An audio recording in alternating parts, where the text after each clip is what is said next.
Okay pastor. நல்லது. மறுபடியுமாக இயேசு கிறிஸ்து நாமத்தினாலும் டெலிவரி மினிஸ்டர் சார்பாக உங்களை அன்போடு வாழ்த்துகிறோம், வரவேற்கிறோம். இந்த நாளிலும் கூட தொடர்ந்துமாக அதே வார்த்தையை நாங்கள் கற்றுக்கொண்டு வருகிறோம். எங்கள் மத்தியில பாஸ்டர் கிருபா அவங்க இருக்கிறாங்க. இந்த நாளிலும் கூட வாழ்க்கையா வல்லமையான்கிறதான தலைப்போடு நாங்கள் வேதத்தை கற்றுக்கொண்டு வருகிறோம். Pastor Kiruba pastor, welcome pastor. இது உங்களுடைய நேரம். கர்த்தருடைய பரிசுத்தமுள்ள நாமத்துக்கு மகிமை உண்டாவதாக. இந்த அதிகாலை வேளையிலே டெலிவரன்ஸ் மினிஸ்ட்ரி சார்பாக இணைந்திருக்கின்ற ஒவ்வொருவரையும் இயேசுவின் நல்ல நாமத்தில் நான் வாழ்த்துகிறேன். கர்த்தர் நல்லவர், அவர் கிருபை என்றும் உள்ளது. கர்த்தர் ஸ்தோத்திரம். தொடர்ச்சியாக வாழ்க்கையா வல்லமையா என்கின்ற தலைப்பின் கீழ் அநேக விஷயங்களை இந்த 2025 ஆண்டு புதிய வருடத்திலே புதிய தலைப்போடு கூட நாம் பார்த்து கொண்டு வருகிறோம். கர்த்தர் ஸ்தோத்திரம். இதிலே அநேக காரியங்களை ஆவியானவர் நமக்கு வெளிப்படுத்தி கொண்டிருக்கிறார். ஆகவே இந்த வழியில கூட நாம் ஒரு வசனத்தை வாசிப்போம். யோவான் சுவிசேஷம் 5ஆம் அதிகாரம் 39வது வசனம். யோவான் சுவிசேஷம் 5ஆம் அதிகாரம் 39வது வசனம். Thank you Jesus. வேத வாக்கியங்களை ஆராய்ந்து பாருங்கள், அவைகளால் உங்களுக்கு நித்திய ஜீவன் உண்டென்று எண்ணுகிறீர்களே, என்னை குறித்து சாட்சி கொடுக்கிறவைகளும் அவைகளே. பாருங்கள், வேத வாக்கியங்களை ஆராய்ந்து பாருங்கள் என்று சொல்லப்பட்டிருக்கு. அப்ப வேதத்தை நாம் ஆராய வேண்டும். சும்மா வெறுமனே படித்தால் கேட்டால் போதாது, வேதத்தை ஆராய்ந்து பார்க்க வேண்டும். அப்படி வேதத்தை ஆராய்ந்து பார்க்கின்ற பொழுது என்ன நமக்கு கிடைக்கின்றது என்று சொல்லி இதே வசனம் பதில் சொல்லுகிறது. நித்திய ஜீவன் உண்டு என்கிறதை கண்டுபிடிக்க முடியும். வேத வசனங்களை ஆராய்ந்து பார்த்தால்தான் நித்திய ஜீவன் உண்டு என்பதை அறிந்து கொள்ள முடியும். அது மட்டுமல்ல, இயேசு கிறிஸ்துவை குறித்த சாட்சியும் வேதம்தான் சொல்லுகிறது. இயேசு நல்லவர் என்று சொன்னால், இயேசு அற்புதம் செய்கிறார் என்று சொன்னால் போதாது. ஆகவே நாம் ஆராய்ந்து பார்க்கின்ற பொழுதுதான் அவர் நமக்கு என்ன வைத்திருக்கிறார், அவர் யார், அவர் எப்படிப்பட்டவர், அவருடைய கேரக்டர்ஸ் என்ன என்பதை நாம் கண்டுபிடிக்க முடியும். அவை கடந்த நாட்களே ஆண்டவருடைய குண இயல்புகள், பண்புகள் அல்லது அவருடைய தன்மைகள், கேரக்டர்ஸ் பார்த்து கொண்டு வந்தோம். அந்த வகையில இன்னைக்கு அநேகர் தவறுகிறார்கள். 2 கேரக்டர்ஸை பார்ப்பதில்லை, மற்ற அனைத்து கரெக்டர்ஸையும் அவர்கள் பார்க்கிறார்கள், கவனிக்கிறார்கள். அதை குறித்து நாம் தெளிவாய் பார்த்து கொண்டு வந்தோம் இல்லையா? கவனியுங்கள். அதுல ஒன்று பரிசுத்தர். நான் பரிசுத்தரா இருக்கிறது போல நீங்களும் உங்கள் நடக்கையில் எல்லாவற்றிலும் பரிசுத்தமாய் இருங்கள் என்ற கேரக்டர்ஸை அநேகமாக கவனிப்பதில்லை, போதிப்பதில்லை, அதை விரும்புவதில்லை. அத்தோடு கூட அவர் ஜட்ஜா இருக்கிறார், நீதிபதியா இருக்கிறார், நியாய தீர்ப்பு செய்வார் என்ற கேரக்டர்ஸையும் அநேகர் விரும்புவதில்லை, கற்றுக்கொள்வதில்லை, கற்றுக் கொடுப்பதில்லை. இவை 2 மிக முக்கியமானது. இந்த 2 குறித்தும் நான் கடந்த நாட்களிலே பார்த்தோம். நியாய தீர்ப்பு உண்டு என்பதை பார்த்தோம். சோ அந்த வகையில தொடர்ந்து நாம் பார்த்து கொண்டிருக்கிறோம். வேதத்தை ஆராய்ந்து பார்க்க வேண்டும். வேதம் இருபுறமும் கருக்குள்ள பட்டயம். ஆகவே அந்த இருபுறமும் கருக்குள்ள பட்டயம் 2 பக்கங்கள் இருக்கிறது என்பதையும் கவனிக்க வேண்டும். இயேசு அன்பானவர், அதே நேரத்தில் அவர் நியாய தீர்ப்பு செய்கிறவராயும் இருக்கிறார். நியாய தீர்ப்பு என்றால் என்ன? அன்பானவர், அவர் மன்னிக்கிறவர், இரக்கமுள்ளவர், கிருபை நிறைந்தவர், தயவுள்ளவர் என்பதெல்லாம் நமக்கு தெரியும். அதே போல அவர் நியாய தீர்ப்பு செய்கிறார். மனம் திரும்பாவிட்டால் அவருடைய பட்டயத்தை கருக்காக்குகிறார். மனம் திரும்பாத கனி கொடுக்காத மரமெல்லாம் வெட்டுண்டு அக்கினியிலே போடப்படும் என்ற மற்ற பகுதியையும் நாம் கவனிக்க வேண்டும். அதுதான் முழுமையான வேத ஆராய்ச்சி என்று சொல்வது. சும்மா ஜனங்கள் விரும்புகிறார்கள், ஜனத்துக்கு ஒரு உற்சாகப்படுத்துதல், ஜனத்துக்கு ஒரு ஆரவாரம் ஏற்படுத்துதல் என்கின்ற ஒரு நிலையிலே ஒரு வேதபாரகன் போதிப்பானாயிருந்தால் அவன் ஒரு கூலிக்காக அல்லது ஒரு மனிதனை பிரியப்படுத்துவதற்காக இன்றைக்கு அப்படிப்பட்ட ஊழியங்கள் தொடர்ந்து கொண்டிருக்கிறது. இதனால் நடக்கிறது என்ன? இது நமக்கு விளங்காது, புரியாது. ஆனால் பெரிய ஒரு மோசடி அங்கே நடக்கிறதை பற்றி நமக்கு தெரியவில்லை. என்ன மோசடி? பெரிய ஒரு மோசடி அங்கே நடந்து கொண்டிருக்கிறது. யார் இந்த மோசடிக்காரன்? பிசாசானவன். பிசாசானவன் இருக்கிறான் என்பதையும் இன்றைக்கு அநேகர் சொல்லிக் கொடுக்க, இப்ப இருக்கிறான், அவனுடைய கிரியைகள் என்ன என்பதையும் மக்களுக்கு நாம் போதிக்க வேண்டும், நாம் தெரிந்து கொள்ள வேண்டும். இயேசு அதை பற்றி நிறைய சொல்லிக் கொடுத்திருக்கிறார். அப்போஸ்தலர்கள் நிறைய சொல்லிக் கொடுக்கிறார். வேதம் அதை பற்றி போதிக்கிறது. உலக பிரகாரமாக ஒரு யுத்த முனையில இருக்கின்ற ஒரு யுத்த வீரன், இராணுவ வீரனுக்கு அவர்கள் வெறுமனே பயிற்சி மட்டும் கொடுப்பதில்லை. அந்த பயிற்சியோடு சேர்த்து எதிரியினுடைய பலம் பலவீனம் என்ன என்கின்ற அறிவையும் அவர்கள் போதிப்பார்கள். எதிரி எப்படி வருவான், எப்படிப்பட்டவன், எந்த மாதிரியான நிலையில் அவன் இருப்பான், அப்ப நாம் ஏன் வந்தோம், எதற்காக போராடுகிறோம், எதிரியோடு போராட வேண்டும். அப்ப எதிரியோடு போராட வேண்டும் என்றால் எதிரியை பற்றி நாம் நன்கு தெரிந்திருக்க வேண்டும். அதுபோல நாங்களும் இந்த கிறிஸ்தவ ஜீவியம் என்பது, இந்த ஆவிக்குரிய ஜீவியம் என்பது ஒரு போராட்ட களம். நாமெல்லாம் போராளிகள். அப்ப நாம் போராடத்தான் வந்திருக்கிறோம். ஏதோ சொகுசு வாழ்க்கை வாழ்வதற்காக என்று சொல்லுகிற அந்த பிசாசுடைய அந்த கள்ள உபதேசங்கள்ல இன்றைக்கு மயங்கி போய் கிறிஸ்தவம் இன்னைக்கு மயக்க நிலையிலே, கோமா நிலையிலே காணப்படுகிறது. கிறிஸ்தவம் என்பது ஒரு போராட்ட களம். போராட வேண்டும். கிறிஸ்து போராடினார், ஜெயம் பெற்றார். போராடி வெற்றி பெற வேண்டும். அப்ப அந்த போராட்ட களத்துல இருக்கிற நாம் ஒவ்வொரு நாளும் போராட்டத்தை நாம் சந்திக்க வேண்டியவர்களா இருக்கிறோம். சத்துரு கொடுக்கிற அந்த போராட்டம், அதிலே ஜெயம் பெற வேண்டியவர்களா இருக்கிறோம். ஆகவே அந்த சத்துரு யார், அவன் எப்படிப்பட்டவன், அவனுடைய பலம் என்ன, பலவீனம் என்ன, நாம் யார், தேவன் எப்படிப்பட்டவர், தேவனுடைய விருப்பம் என்ன என்பதை நன்கு ஆராய்ந்து பார்க்க வேண்டும். அப்ப வேத வாக்கியங்களை ஆராய்ந்து பாருங்கள். வேதத்தை ஆராய்ந்து பார்த்தால்தான் நாம் தெளிவான ஒரு விசுவாசியாய், தெளிவான ஒரு ஊழியக்காரியா நாம் இருக்க முடியும். ஸ்தோத்திரம். சரி, இன்னைக்கு பாருங்கள், பிசாசானவன் கிறிஸ்தவ ஜீவியத்துக்குள் இருந்து அவன் நிறைய மோசடிகளை செய்து கொண்டிருக்கிறான். அதை பற்றிய அறிவு நமக்கு தேவையா இருக்கிறது.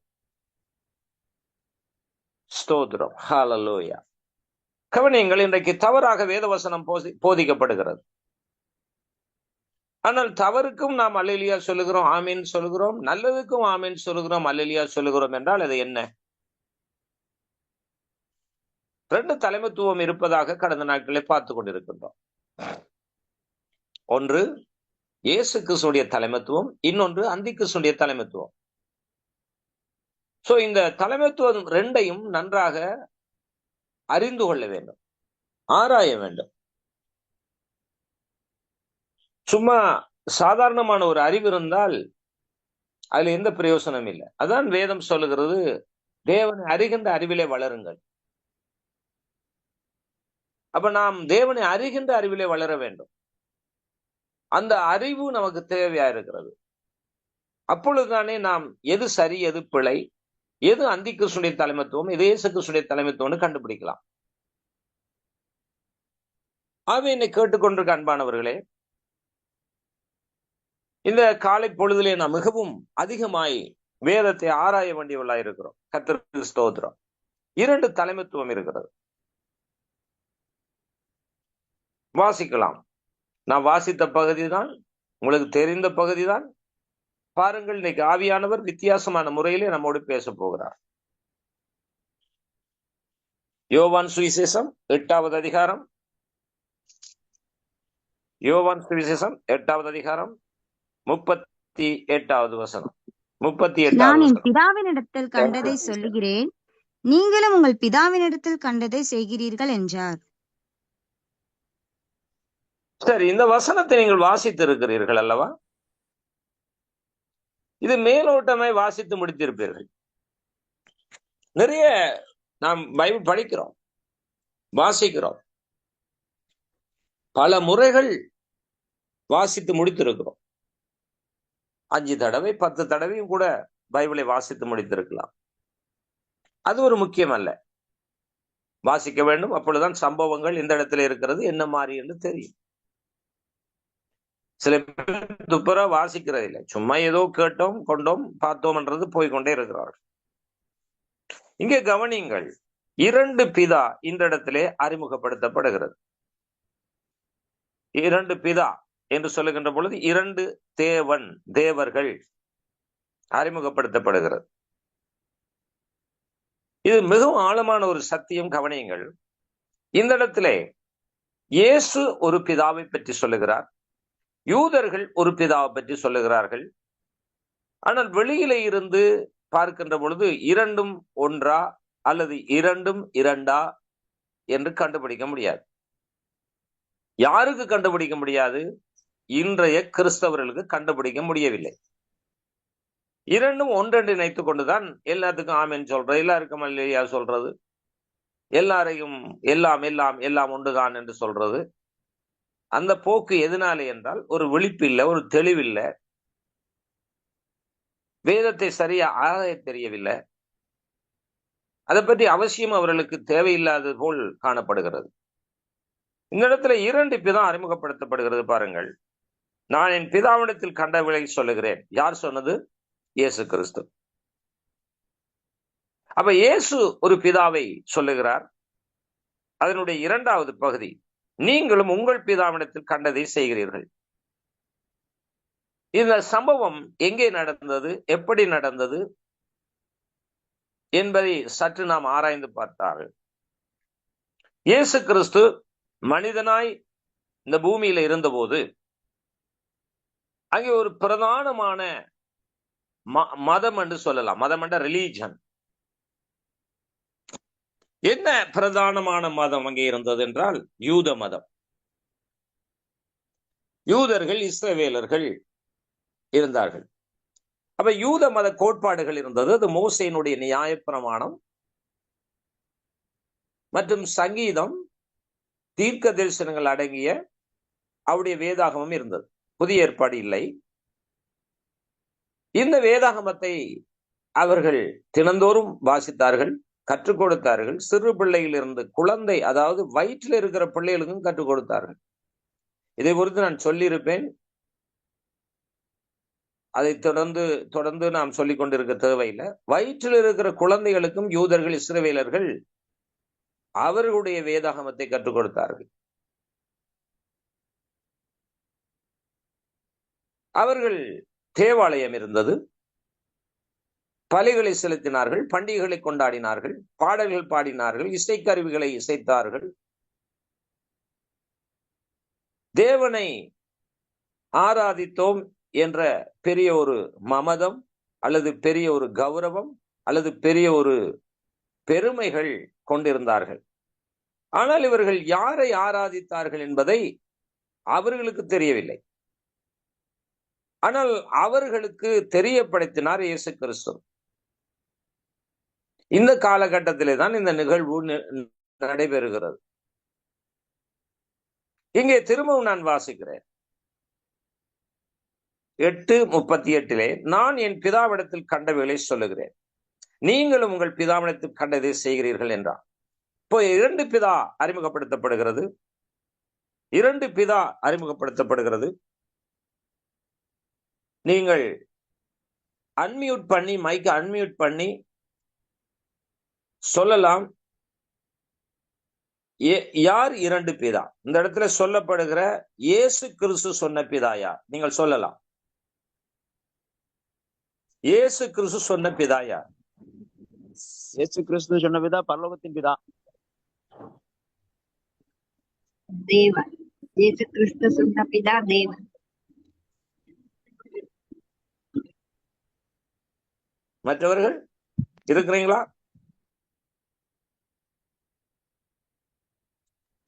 பரலோகத்தின் பிதா கேக்குதா? தேவன். தேவன். Right, okay. அடுத்ததாக யூதர்கள் சொன்ன பிதா யார்? பிசாசு. பிசாசு. மற்றவர்கள் மைக் ஆன் பண்ணி சொல்லலாம். இல்ல என்ன செய்யறாங்களோ தெரியல. பிசாசு. பிசாசு பாஸ்டர்.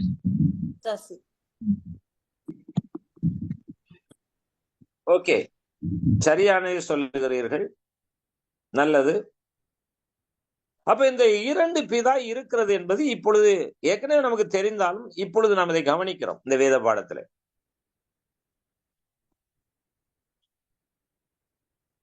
அப்ப இயேசு கிறிஸ்துவின் பிதா பரலோகத்தின் பிதா, அவர்கள் சொன்ன பிதா பிசாசு என்பது உண்மை. இது 2 உண்மை. ஆனால் இன்றைக்கு உள்ள இஸ்ரவேலர் எந்த பிதாவை வழிபடுகிறார்கள்? அன்று இஸ்ரவேலர்கள் எந்த பிதாவை வழிபட்டார்கள்? இன்றும் இஸ்ரவேலர்கள் எந்த பிதாவை வழிபடுகிறார்கள்? உங்களுக்கு பதில் கிடைக்கிறதா? பேசலாம், பகிர்ந்து கொள்ளலாம். என்ன ஆபிரகாம்? கேள்வி என்னன்னா,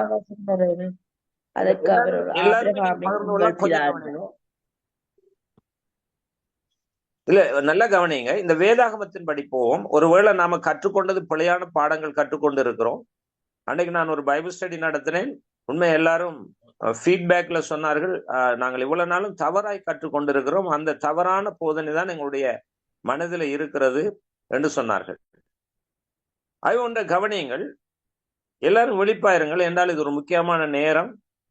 பாருங்க, எல்லாரும் மினக்கட்டு இந்த நேரத்தை கொடுக்கிறோம்.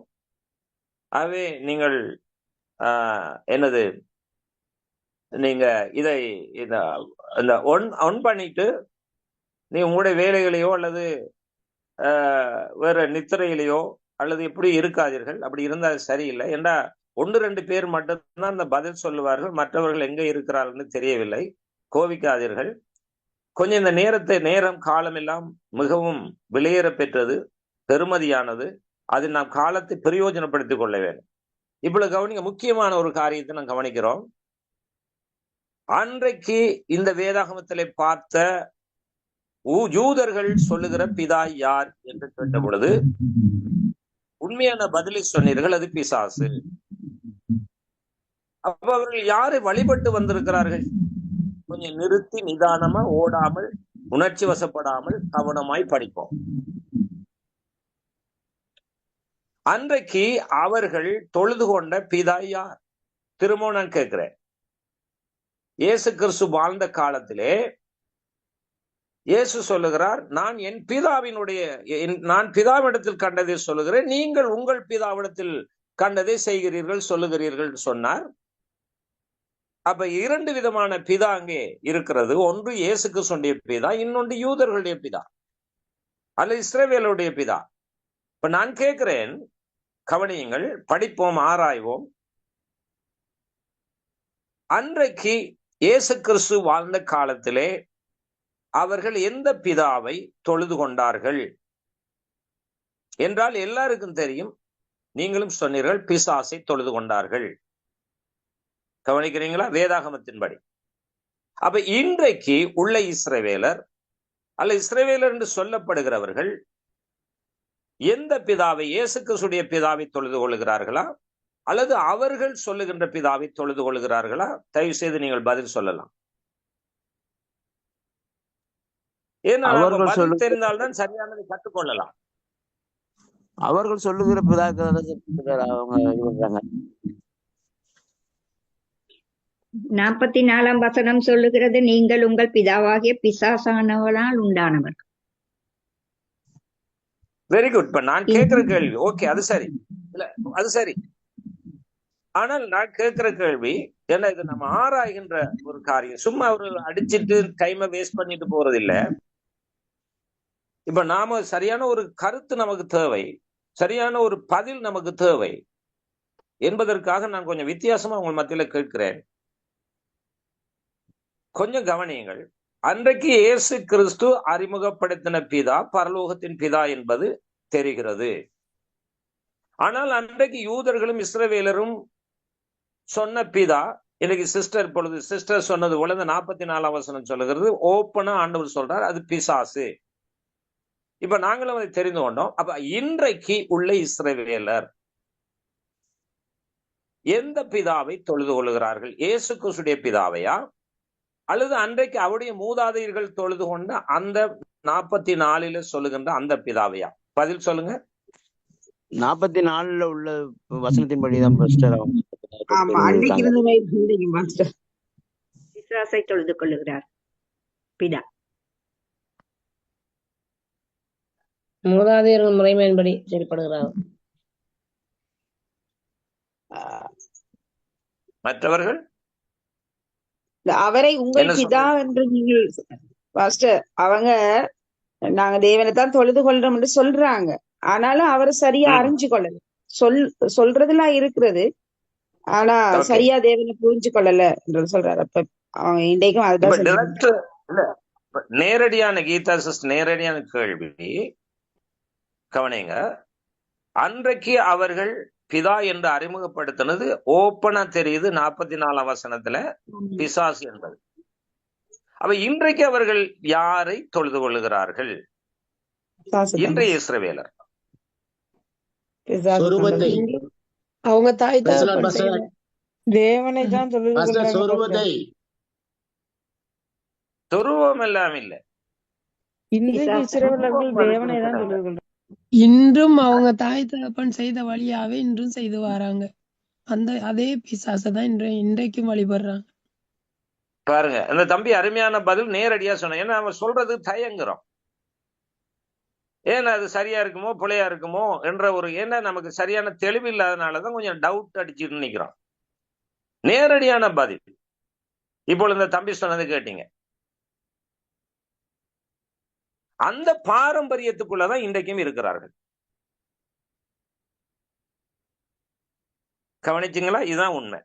ஏன்னா இந்த உண்மையை இப்படித்தான் நம்ம ஆராயும். சும்மா ஒரு போக்குல நாம வேதத்தை பார்க்க முடியாது. என்ன பொறுத்த மட்டும் உங்களுக்கு தெரியும், இந்த பைபிள் ஸ்டடி கொஞ்சம் டிஃபரன்ஸ். நீங்க வேற யாரைய கேட்டிருப்பீங்க, இப்ப என்னுடைய கேட்பீங்க, அது நிறைய வித்தியாசங்கள் இருக்கிறது.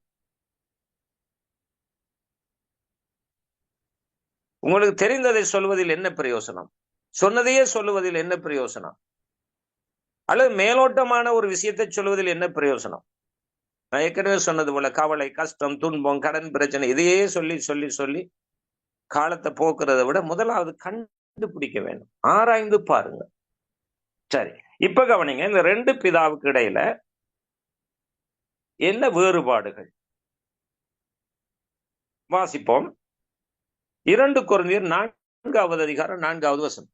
2 கொரிந்தியர் 4ஆம் அதிகாரம் 4வது வசனம். Thank you Jesus. தேவனுடைய சாயலா இருக்கிற கிறிஸ்துவின் மகிமையான சுவிசேஷத்தின் ஒளி அவிசுவாசிகளாகிய அவர்களுக்கு பிரகாசமா இராதபடிக்கு இப்பிரபஞ்சத்தின் தேவனானவன் அவர்களுடைய மனதை குருடாக்கினான். இப்ப அங்க அந்த பிதா, அதாவது அவங்க அந்த யூதர்கள் அறிமுகப்படுத்தின அந்த பிதா இப்பிரபஞ்சத்தின் தேவன் என அழைக்கப்படுகிறான். பிரபஞ்சம் என்றால் என்ன? உலகம்.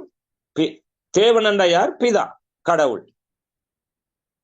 அப்ப அவனுடைய வேலை என்ன? அவருடைய கண்களை குருடாக்குவது. எந்த கண்களை? ஆவிக்குரிய கண்களை குருடாக்குவது. குருடாக்கி என்ன செய்கிறான் என்றால்,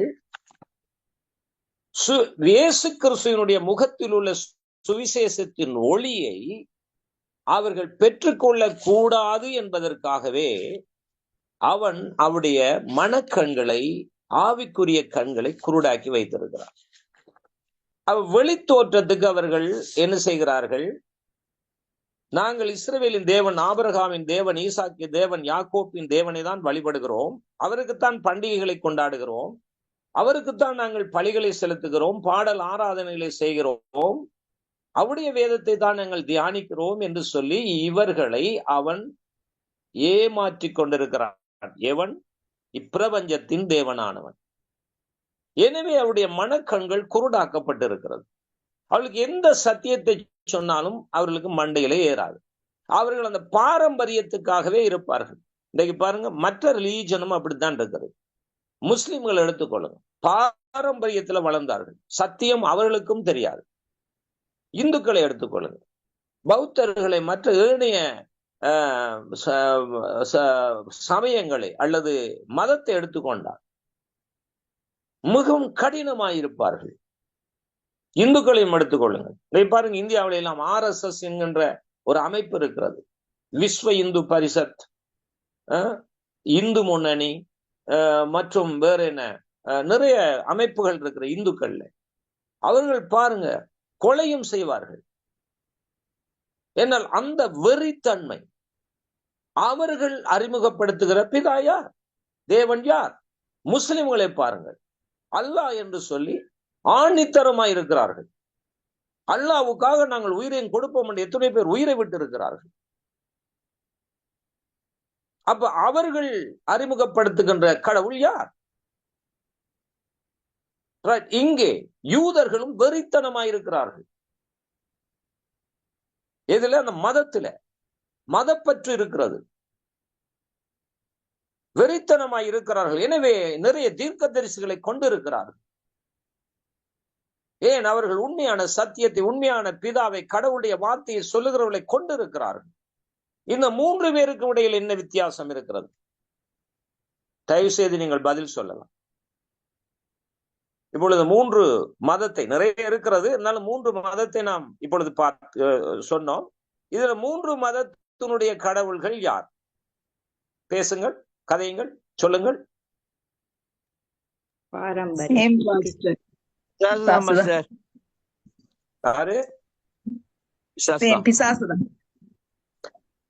அப்ப இப்ப இந்த யூதர்கள் என்ன விசேஷித்த காரியத்தை செய்து கொண்டிருக்கிறார்கள்? இஸ்ரவேலர்கள் என்ன விசேஷித்த காரியத்தை செய்து கொண்டிருக்கிறார்கள்? ஒன்றுமில்லை, ஒன்றுமில்லை. கவனியுங்கள், வாருங்கள். 23வது மத்தேயு சுவிசேஷம், மத்தேயு சுவிசேஷம் 23வது அதிகாரம்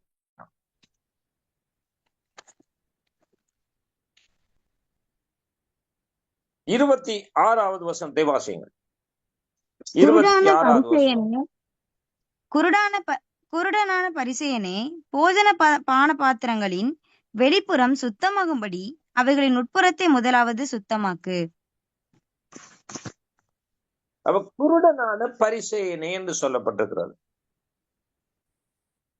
கவனிக்கிறீங்களா?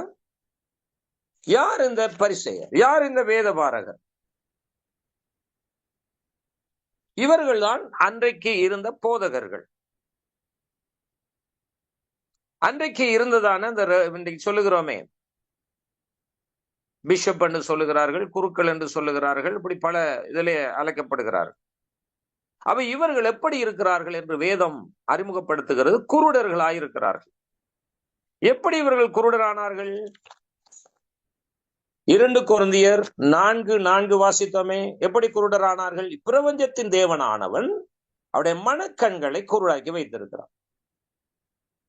எப்படி குருடாக்கினான்? இயேசு கிறிஸ்துவுடைய முகத்தில் உள்ள அறிவாகிய சுவிசேஷத்தின் ஒளி அவர்களுக்குள்ளே இருதயத்திலே போகாதபடிக்கு அவர்களுடைய இருதயத்தை அவன் குருடாக்கி வைத்திருக்கிறான். மறுபடியும் வாசியுங்கள். 16வது வசனம். 16வது வசனம். குருடரான வழிகாட்டிகளே, உங்களுக்கு ஐயோ! எவனாகிலும் தேவாலயத்தின் பேரில் சத்தியம் பண்ணினால் அதனால் ஒன்றுமில்லை என்றும், எவனாகிலும் தேவாலயத்தின் பொன்னின் பெயரில் சத்தியம் பண்ணினால் அவன் கடனாளி என்றும் சொல்லுகிறீர்கள். மதிகேடரே, குருடரே, கவனிங்கள். குருடரான வழிகாட்டிகளே, மதிகேடரே, குருடரே. யார் இவர்கள்? போதகர்கள், பிரிஸ்ட், ஆசாரியர்கள். இதுதான் பிரியமானவர்களே சத்தியம். சத்தியத்தை ஆராய்கின்ற முறை இதுதான். ஏதோ ஒரு வரலாறை சொல்லிக் கொண்டு போவது சத்தியம் இல்லை. ஒரு கதையை சொல்லிக் கொண்டு போவது சத்தியம் கிடையாது. வேதத்தை, மறைபொருள்களை வெளிப்படுத்த வேண்டும். வேதத்திலே மறைந்திருக்கின்ற ரகசியங்களை அறிவிக்க வேண்டும். இது கடந்த நாட்களில் சொன்னது போல எல்லாருக்கும் அந்த வெளிப்பாடு கிடைக்காது. இவ பாருங்க, நாங்கள் எங்க இருந்து கொண்டிருக்கிறோம். இன்றைக்கு கிறிஸ்தவ உலகம், நீங்க குறிப்பெடுத்துக் கொள்ளுங்க. முதலாவது மனிதன் பிசாசை எங்கே சந்திக்கிறான்? முதலாவது மனிதன் பிசாசை எங்கே சந்தித்தான்? பதில் சொல்லலாம்.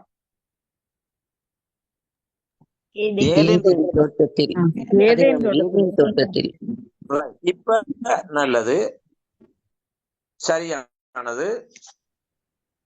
ஏதேன் தோட்டத்துல பிசாசு சந்தித்தான். அப்ப பிசாசு என்ன செய்தான்? தேவனுடைய திட்டத்தை, தேவனுடைய விருப்பத்தை மனிதன் செய்யக்கூடாது என்பதில் பிசாசு கவனமாயிருந்து ஆதாமையும் ஏவாளையும் வஞ்சித்தான். தேவ சாயலாய் இருந்த மனிதனை தன்னுடைய சாயலுக்கு திருப்பினான். இரண்டாவது பிசாசு எப்படி வஞ்சித்தான் சொல்ல முடியுமா? இரண்டாவது பகுதி. முதலாவது பகுதியை பார்த்தோம், ஏதேனில ஆதாமை ஏவாளையும் வஞ்சித்தான்.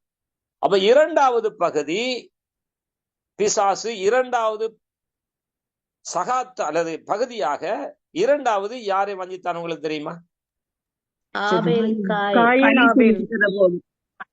பலி செலுத்துற இடத்துல தேவ சமூகம். கவனிங்க, நல்ல கவனிங்க. இரண்டாவது எங்கே வஞ்சித்தான் என்று சொன்னால், அதாவது ஆதாமுடைய வீழ்ச்சிக்கு பிறகு தேவன் நோவாவை தெரிந்து கொண்டார். நோவாவின் வழியிலே வந்த ஆபிரகாமை தெரிந்து கொண்டார். ஆபிரகாம் ஈசாக்கு யாக்கோப்பை தெரிந்து கொண்டார். இப்ப இரண்டாவது அத்தியாயத்தை ஆண்டவர் ஆரம்பிக்கிறார். முதலாவது அத்தியாயம் ஆதாம் ஏவாள், இரண்டாவது அத்தியாயம் ஆபிரகாம் ஈசாக்கு யாக்கோப்பு, 12 கோத்திரம் இஸ்ரவேலர்கள். இங்கே தேவன் தம்முடைய சித்தத்தை, அதாவது ஏதேனிலே தொலைந்து போன, இழந்து போன தேவனுடைய விருப்பத்தை, சித்தத்தை தேவன் மனிதனாகிய ஆபிரகாம் ஈசாக்கு யாக்கோப்பின் சந்ததியை கொண்டு திரும்ப செயல்படுத்த அவர் விருப்பமுள்ளவராய் தான் அந்த 12 கோத்திரங்களையும் தெரிவு செய்து இஸ்ரவேல் ஜனங்களை தம்முடைய சொந்த ஜனங்களாக ஆண்டவர் ஏற்படுத்துகிறார். இந்த இடத்திலே இந்த ஜனங்கள் ஆதாம் வழியை பின்பற்றினார்களா, இயேசு கிறிஸ்துடைய வழியை பின்பற்றினார்களா? சொல்லுங்க. இந்த தேவனுடைய வழியை பின்பற்றினார்களா?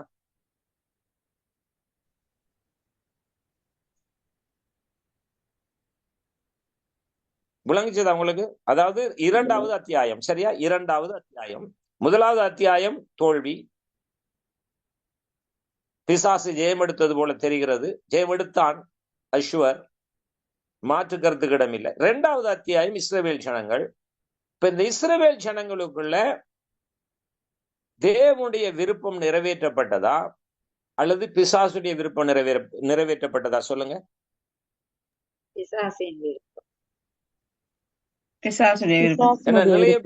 நிறைய பேர் தயங்குறீங்க. நாம இந்த கேள்வி கேட்டு கேள்வி பதில் சொல்லித்தான் நம்ம படிக்கணும், அதான் நல்லது.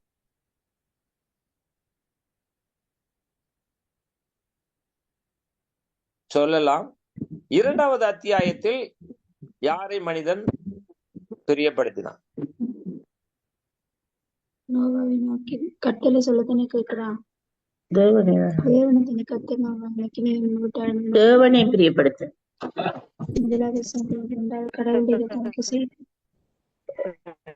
இல்ல, நான் சொல்றது கவனிங்க, கவனிங்க. அத்தியாயம் ஆதாம் அத்தியாயத்தை தேவனுடைய விருப்பத்தை செய்யாமல் பிசாசு வஞ்சித்தான் என்பதை நான் சொன்னேன். இரண்டாவது அத்தியாயம் இஸ்ரவேல் ஜனங்கள். இப்ப இஸ்ரவேல் ஜனங்கள் உண்மையா தேவனுடைய விருப்பத்தை செயல்படுத்தினார்களா?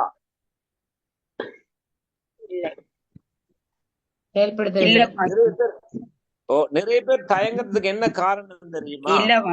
அது சரியான இல்ல. அது ஓப்பனா சொல்லவும் முடியல. சொல்லிட்டா நம்ம பிள்ளையா சொல்லிடுவோமோ யோசிக்கிறோம் இல்லையா? வேதத்தை ஆராய்ந்தால் நமக்கு அந்த பதில் தெரியும்.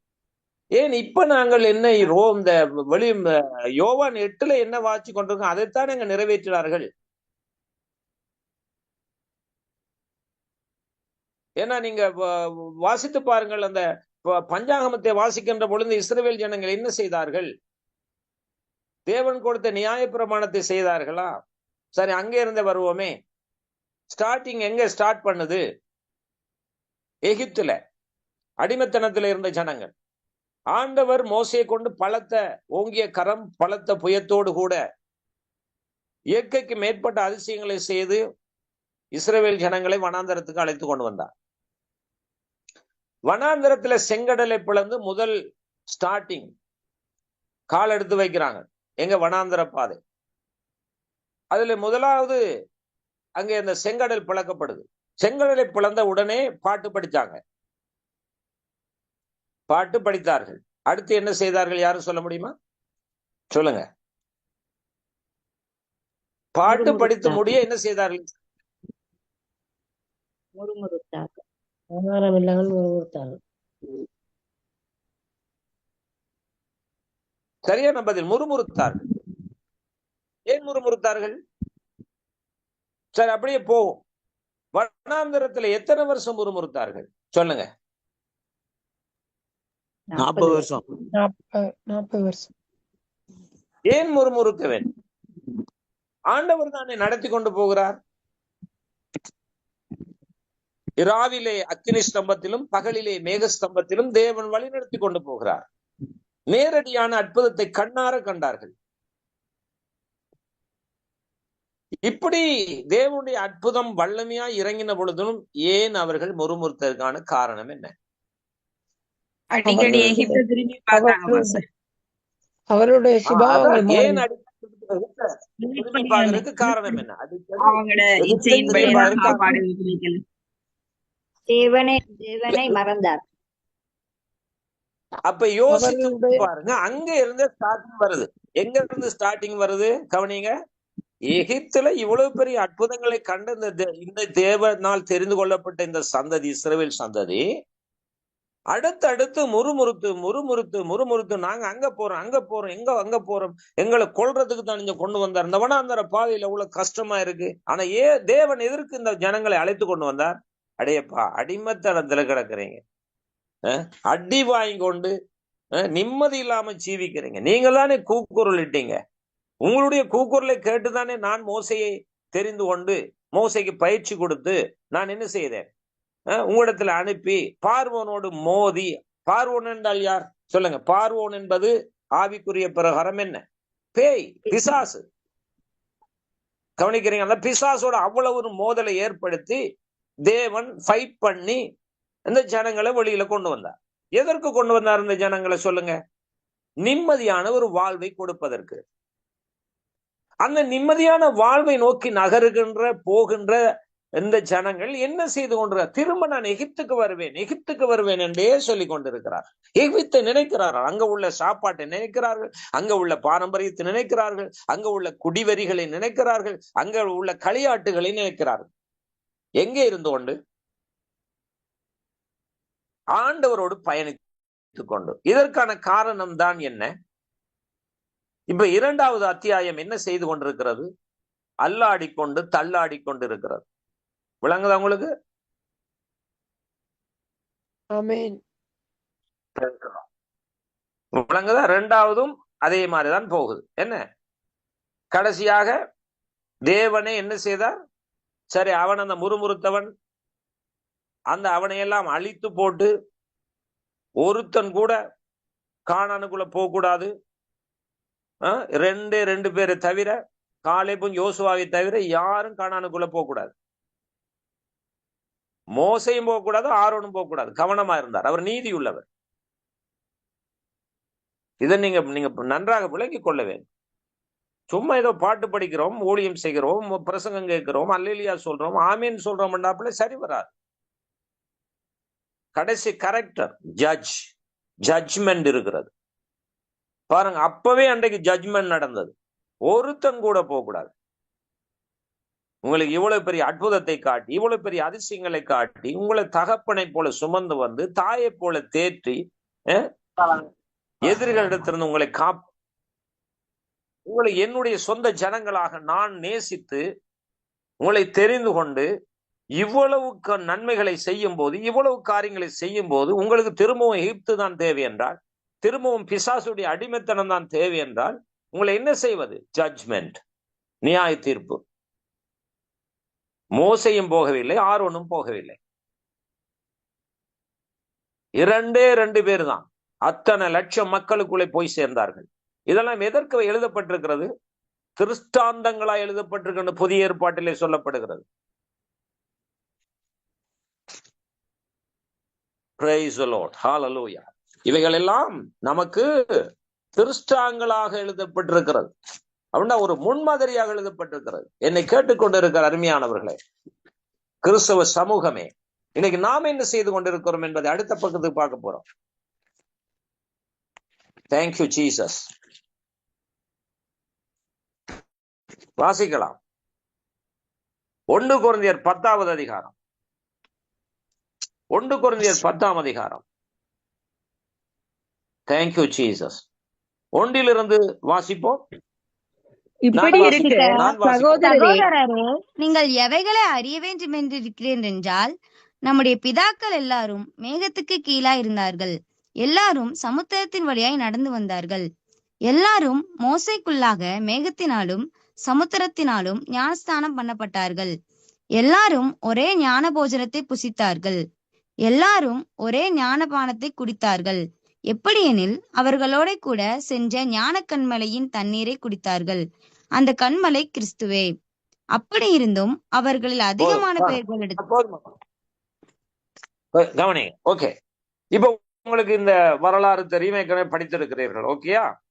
ரைட். இப்பொழுது கவனிங்கள். அங்கு கடைசியாக சொல்லப்படுகிறது, அப்படி இருந்தும் அவர்களில் அதிகமான பேர்களிடத்தில் தேவன் பிரியமாயிருந்ததில்லை. ஆதலால் வனாந்தரத்தில் அவர்கள் அழிக்கப்பட்டார்கள். 6வது வசனம் நான் வாசிக்கிறேன். அவர்கள் இச்சித்தது போல நாமும் பொல்லாங்கானவர்களை இச்சியாதபடிக்கு இவைகள் நமக்கு திருஷ்டாந்தங்களாக இருக்கிறது. ஜனங்கள் புசிக்கவும் குடிக்கவும் உட்கார்ந்து விளையாட எழுந்திருந்தார்கள் என்று எழுதியிருக்கிறபடி அவர்களில் சிலர் விக்கிரகாராதனை ஆனது போல நீங்களும் ஆகாதிருங்கள். அவர்களில் சிலர் வேசித்தனம் பண்ணி ஒரே நாளில் 23,000 பேர் விழுந்து போனார்கள். அதுபோல நாமும் வேசித்தனம் பண்ணாதிருப்போமாக. அவர்களில் சிலர் கிறிஸ்துவை பரீட்சை பார்த்து பாம்புகளால் அழிக்கப்பட்டார்கள். அதுபோல நாமும் கிறிஸ்துவை பரீட்சை பாராதிருப்போமாக. அவர்களில் சிலர் முறுமுறுத்து சங்காரக்காரனாலே அழிக்கப்பட்டார்கள். அதுபோல நீங்களும் முறுமுறுக்காதிருங்கள். இவைகளெல்லாம் திருஷ்டாந்தங்களாக அவர்களுக்கு சம்பவித்தது உலகத்தின் முடிவு காலத்தில் உள்ள நமக்கு எச்சரிப்பு உண்டாகும்படி எழுதப்பட்டிருக்கிறது. Hello, praise the lord. Amen, amen. கவனிச்சீங்களா? வேதம் எங்க இருக்கிறது? நாம எந்த போதனையை கேட்டுக்கொண்டிருக்கிறோம்? சடங்காசாரத்திலையும் பாரம்பரியத்திலையும் வேதவசன புரட்டல்களையும் கேட்டு கேட்டு பழகி போனா இன்னைக்கு சரியான சத்தியத்துக்கு செவி கொடுக்காதபடிக்கு நிறைய ஜனங்கள் இந்த சத்தியம், இன்றைக்கு இந்த டெலிவரன்ஸ் மினிஸ்ட்ரியில கொடுக்கப்படுகிற இந்த சத்தியம் நீங்கள் கேட்டு பாருங்கள். நீங்கள் அதுக்கும் நல்லா இருக்கு இதுக்கும் நல்லா இருக்குன்ற கதை இல்லை. எது உண்மை, எது உண்மையான தேவனுடைய வெளிப்பாடு, எது சத்துருடைய வெளிப்பாடு? 2 தேவர்கள் இருக்கிறார்கள். ஒன்று பரலோகத்தின் தேவன், இன்னொன்று யூதர்கள் சொன்னதான அந்த தேவன், இப்பிரபஞ்சத்தின் தேவன். ஆகவே இப்பொழுது 3வது அத்தியாயத்துக்கு வருவோம். 1வது அத்தியாயம் ஆதாம் க்ளோஸ். 2வது அத்தியாயம் இஸ்ரவேல் ஜனங்கள் க்ளோஸ். 3வது அத்தியாயம் இதே 1 கொரிந்தியர் பார்த்தமே 10ஆம் அதிகாரத்தில். இதுல 3வது அத்தியாயத்தை நான் உங்களுக்கு அறிமுகப்படுத்த விரும்புகிறேன். 3வது அத்தியாயம் 11வது வசனம் நான் வாசிக்கிறேன், கேளுங்கள். 1 கொரிந்தியர் 10:11. இவைகளெல்லாம் திருஷ்டாந்தங்களாக அவர்களுக்கு சம்பவித்தது உலகத்தின் முடிவு காலத்தில் உள்ள நமக்கு எச்சரிப்பு உண்டாகும்படி எழுதப்பட்டிருக்கு. 3வது அத்தியாயம் எது? யார் சொல்லுங்க? நாங்கதான்.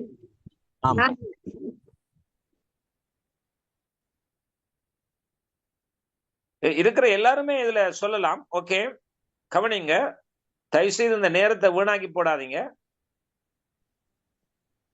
ஆண்டவர் எல்லா நாளும் பேசிக்கொண்டு இருக்க மாட்டார். ஒரு சந்தர்ப்பம் கொடுத்திருக்கிறார்.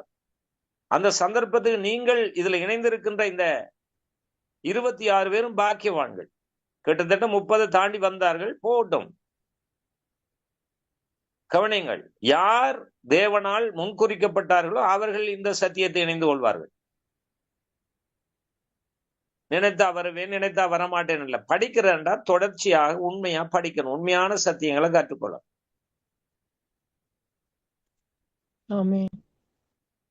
இப்ப 3வது அத்தியாயம் யார் என்பது உங்களுக்கு தெரிகிறதா? அதுதான் இன்றைய கிறிஸ்தவம். 3வது அத்தியாயம் தான் இன்றைய கிறிஸ்தவம். 1வது அத்தியாயம் பிசாசுடைய பக்கம் போய்விட்டது, ஆதாம் ஏவாள். 2வது அத்தியாயம் யூதர்கள் பிசாசுடைய பக்கமாய் போய்விட்டார்கள். 3வது அத்தியாயம் கிறிஸ்தவ மதம். கவனிக்கிறீங்களா? யூதர்கள் மீட்படையும்படியாக இயேசு கிறிஸ்து யூதர்களுக்காகவே வந்தார். திரும்பவும் பிதாவாகி தேவன் தம்முடைய குமாரனை யூதர்களுக்குள்ளே அனுப்பினார். அனுப்பி இந்த ஜனங்களை ஒரு ஒரு மறுபரிசீலனை அல்லது ஒரு மறுமலர்ச்சி உண்டாக்கும்படியாக தானே இறங்கி வந்தார் ஐயா. கடவுள் தானே பரலோகத்தை விட்டு இறங்கி வந்தார். ஆனா வந்த கடவுளை அவர்கள் என்ன செய்தார்கள்? கொலை செய்தார்கள். திரும்பவும் வாசிப்போம். யோவான் 8ஆம் அதிகாரத்துக்கு வாருங்க. 37வது வசனத்தை வாசியுங்கள். நீங்கள் ஆபிரகாமின் சந்ததியார் என்று அறிவேன், ஆனாலும் உங்களுக்குள்ளே என் உபதேசம் இடம்பெறாதபடியால் என்னை கொலை செய்ய தேடுகிறீர்கள். சரி, இப்ப இந்த ஆபிரகாமுடைய சந்ததி என்று சொல்லிக்கொண்டு இந்த ஜனங்கள் தேவனையே கொலை செய்ய வரார்கள் ஐயா. கடவுளையே அவர்கள் சொன்னார்களே, நாங்கள் பிதா எங்களுக்கு இருக்கிறார் என்று சொன்னார்களே, எங்களுக்கு மோசேயினுடைய நியாயப்பிரமாணம் இருக்கிறது சொன்னார்களே.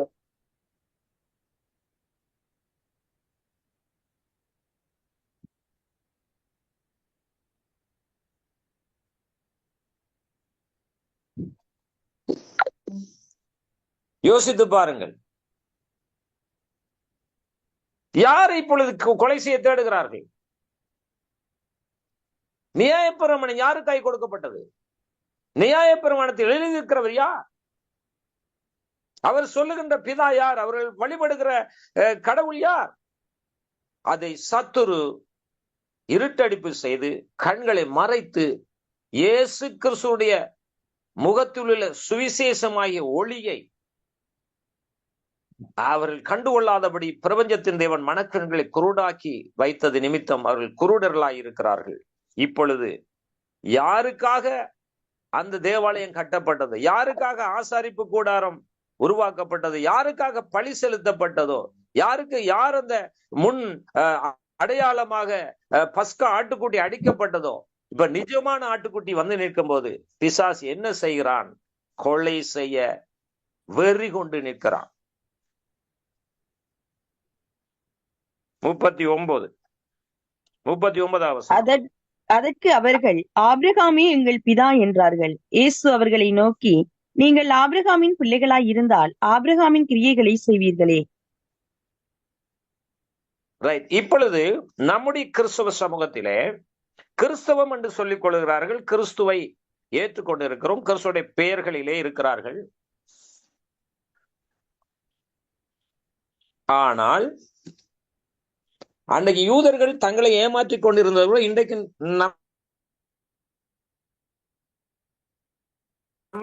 நம்முடைய ஜனங்கள் தங்களை ஏமாற்றிக் கொண்டு 1 யோவான் 4:1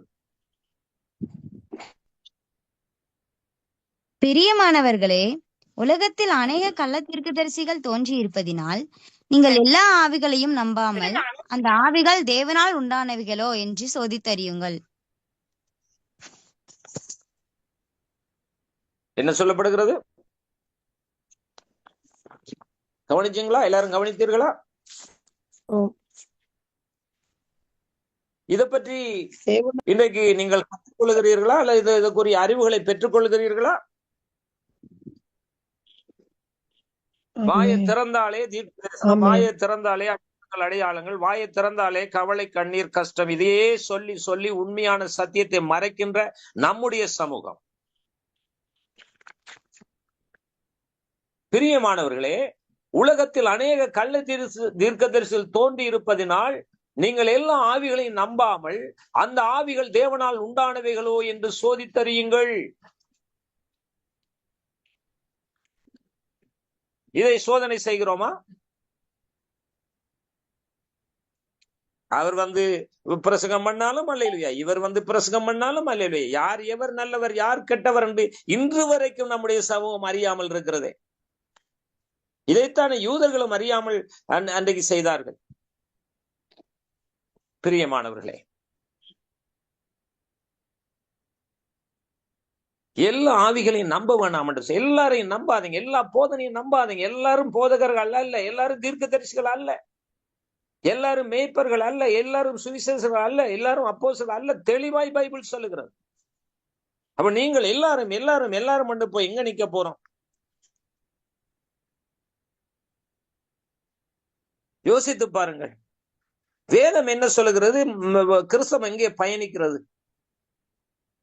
வேதம் என்ன சொல்லுகிறது? கிறிஸ்தவம் எங்கே பயணிக்கிறது?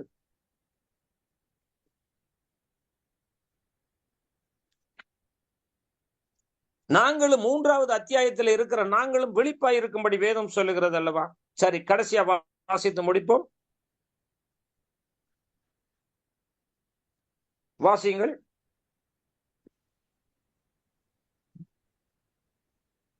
2 கொரிந்தியர் 11வது அதிகாரம் 13ஆம் வசனம் வாசியுங்கள். 2 கொரிந்தியர் 11:13. அப்படிப்பட்டவர்கள் கள்ள அப்போஸ்தலர்கள், கபடமுள்ள வேலையாட்கள், கிறிஸ்துவனுடைய அப்போஸ்தலரின் வேஷத்தை தரித்துக் கொண்டவர்களாய் இருக்கிறார்கள். இதை எப்படி கண்டுபிடிப்பீங்க? இதுவரை கண்டுபிடிச்சிருக்கிறீங்களா? இதை பற்றி நமக்கு திருச்சபையில சொல்லிக் கொடுக்கிறாங்களா? இதை பற்றி சொல்லிக் கொடுக்கிற போதகர்கள் இருக்கிறார்களா? அப்படிப்பட்டவர்கள் கள்ள அப்போஸ்தலர்கள், கபடமுள்ள வேலையாட்கள், கிறிஸ்துவனுடைய அப்போஸ்தலருடைய வேஷத்தை தரித்து கொண்டிருக்கிறார்களே. அப்ப வேஷம் போட்டவர்களை தெரியுமா? ஆட்டுத்தோலை போர்த்து கொண்ட ஓநாய்கள் இன்னைக்கு இருக்கிறார்கள். நீங்கள் அடையாளம் கண்டிருக்கிறீர்களா? 14ஆம் வசனம் சொல்லுகிறது. அது ஆச்சரியம் அல்ல. சாத்தானு ஒளியின் தூதருடைய வேஷத்தை தரித்துக் கொள்வானே. அப்ப 3வது அத்தியாயத்திலும் இதுதானே பின்னி பிணைந்திருக்கிறது. பிசாசு இன்றைக்கு தேவனுடைய ராஜ்யத்துக்கு விரோதமாய், இயேசுவுக்கு விரோதமாய், கிறிஸ்துவின் பிள்ளைகளுக்கு விரோதமாய் இன்றைக்கும் எத்தனை வேலை திட்டங்களை செய்து கொண்டிருக்கிறான் தெரியுமா? முற்றிலும் பிசாசு அழிக்கப்படவில்லை. பிசாசுடைய வல்லமை அளிக்கப்பட்டிருக்கு. ஆனா அவன் முழுவதுமாக அழிக்கப்படவில்லை. 15வது வசனம் வாசிக்கிறேன், கவனியுங்கள். ஆகையால் அவனுடைய ஊழியக்காரனும் நீதியின் ஊழியக்காரருடைய வேஷத்தை தரித்து கொண்டால் அது ஆச்சரியம் அல்லவே. அவருடைய முடிவு அவர்கள் கிரிக்கத்தக்கதாயிருக்கும். அவருடைய ஊழியக்காரனும் நீதியின் ஊழியக்காரருடைய வேஷத்தை தரித்துக் கொள்கிறார்கள். அப்ப இதுல 2 எப்படி கண்டுபிடிக்கிறது பிரியமானவர்களே?